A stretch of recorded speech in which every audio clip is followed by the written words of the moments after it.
Welcome to the Real Estate Library. I'm Nick Papalizio, and today we're going to be covering the condition of the property. I'm gonna wait till the beat go in.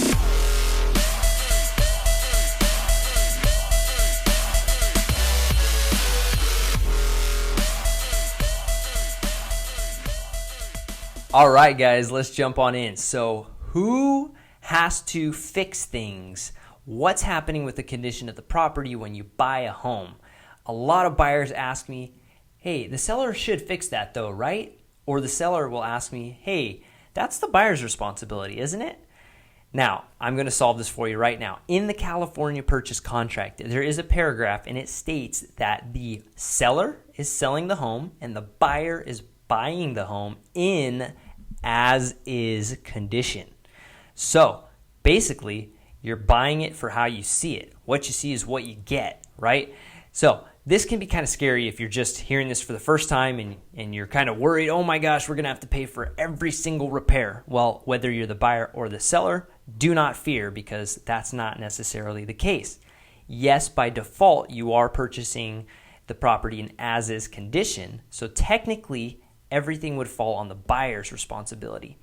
Now, just be aware that if you're in a buyer's market or a seller's market, this is really going to affect what happens with the negotiations. If you're a very competent seller and you're willing to be reasonable and you don't want to be that picky person who just says, hey, the contract says this, you need to do it like the contract, you pay for anything that you want fixed. You know, most people aren't like that. Most people are willing and reasonable. And, if it's something that the seller has neglected to take care of on the home and it's deteriorated, take care of it, seller. Or if it's something that, is a big ticket item, you guys can go 50-50 or whatever. You can always negotiate.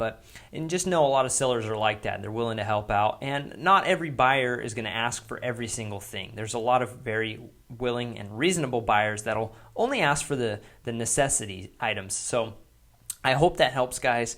Just be aware that you are buying the home in as-is condition, and seller, you are selling it in as-is condition. So the obligations will vary in a buyer or seller's market.